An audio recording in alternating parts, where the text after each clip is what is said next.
Selamat pagi Bapak Ibu yang dikasihi Kristus. Kita akan mendengarkan firman Tuhan menjadi renungan kita di hari Selasa ini, yaitu tanggal 17 Desember 2024. Tapi terlebih dahulu kita berdoa. Bapa di dalam sorga, terima kasih buat waktu yang Kau berikan kepada kami. Kami mau mendengarkan firman-Mu, kuasai hati dan pikiran kami, supaya firman yang akan kami dengar menjadi kekuatan, menumbuhkan iman percaya kami.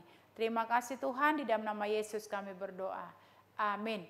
Firman Tuhan buat kita pada pagi hari ini, yaitu yang tertulis dalam Injil Lukas pasal 1 ayat 52. Ia menurunkan orang-orang yang berkuasa dari tahtanya dan meninggikan orang-orang yang rendah.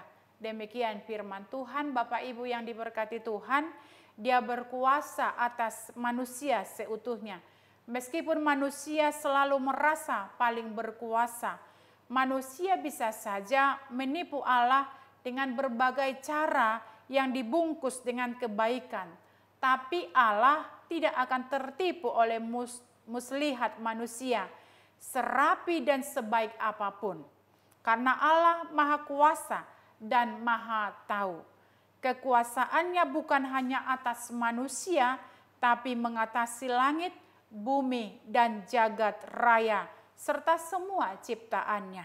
Dia tahu manusia yang congkak dan sok kuasa atau menggunakan kekuasaannya dengan sewenang-wenang. Mereka pasti akan dihukum Allah. Allah akan mencerai-beraikan mereka. Bahkan Allah akan menurunkan orang-orang dari kekuasaannya. Tetapi Allah juga akan mengangkat orang-orang yang rendah hati, sebab Allah berkuasa mengangkat dan menurunkan, serta meninggikan dan merendahkan. Bapak Ibu yang dikasihi Kristus, kita ingat Maria dalam kesederhanaan dan kehambaan serta kerendahan hatinya dikasihi oleh Tuhan. Karena ketaatannya kepada Allah, inilah Maria mendapat belas kasihan Allah, diangkat dan ditinggikan. Dia pun disebut sebagai yang berbahagia. Dia diberkati secara luar biasa. Karena itu dia sangat bergembira dan memuliakan Allah. Hadiah bagi orang rendah hati pasti diangkat dan ditinggikan Allah. Sebaliknya, orang yang congkak, orang bebal yang mengabaikan firman Allah akan direndahkan dari kedudukannya.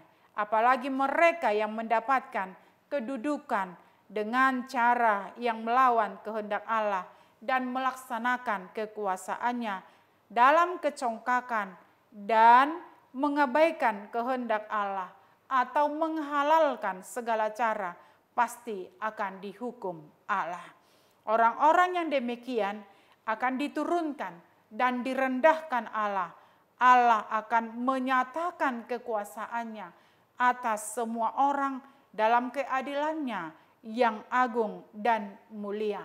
Saudara yang dikasihi Kristus, belajar dari firman Allah ini, marilah kita hidup dengan rendah hati dan memiliki hati seorang hamba atau melakukan kehendak firman Allah seperti teladan Maria.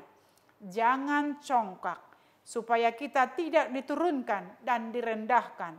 Sebaliknya, jika kita bertahta dalam kerendahan hati dan terus melakukan kehendak Allah dalam praktik hidup kita, maka kita akan terus diangkat dan dinaikkan Allah. Bapak Ibu, kita akan menjadi kepala, bukan ekor. Asal kita terus hidup setia dan taat kepadanya, serta memiliki kerendahan hati dalam segala hal yang terwujud dengan mengasihi sesama lebih sungguh lagi. Sebagai keluarga Kristen, jauhilah kecongkakan dan sikap angkuh yang menghalalkan segala cara dalam mencapai tujuan. Tapi milikilah kerendahan hati dan hati sebagai hamba. Kasihilah Tuhan Allah dengan segenap hati dan sesama manusia tanpa pilih kasih. Bapak Ibu, wujudkanlah semua itu dalam hidup keluarga kita. Pada saat ini, di minggu-minggu Advent ini, di dalam penyambutan yaitu kelahiran Tuhan Yesus Kristus. Dan dalam menantikan kedatangannya kembali, marilah kita hidup di dalam kerendahan hati. Marilah kita meneladani Yesus dalam kehidupan kita. Dia menurunkan, dia datang dari kemuliaannya, sehingga dalam kesederhanaannya, sehingga kita meneladani dia dalam kehidupan kita. Karena itu muliakanlah dia dengan cara hidup yang benar, agar dari hidup kita dan keluarga kita banyak orang yang diselamatkan dan diberkati. Amin, kita berdoa. Kami bersyukur untuk firman-Mu yang mengingatkan kami, supaya kami membuang ego dan kesombongan kami. Tetapi biarlah kami meneladani Engkau dalam hidup kami, hidup di dalam kesederhanaan. Bapa di dalam sorga, kami percaya melalui Roh Kudus-Mu, Engkau memampukan kami, supaya kami menjadi teladan dimanapun kami berada. Bapa di dalam sorga, ampuni kami dari segala dosa kami, supaya kami semakin hari semakin layak menjadi pembawa berita Injil, alat-Mu dimanapun kami berada. Di dalam nama Yesus kami berdoa, amin. Terimalah anugerah Tuhan. Anugerah Tuhan kita Yesus Kristus dan pengasihan daripada Allah Bapa dan persekutuan Roh Kudus menyertai kamu sekalian. Amin. Selamat pagi, selamat beraktivitas. Tuhan Yesus memberkati.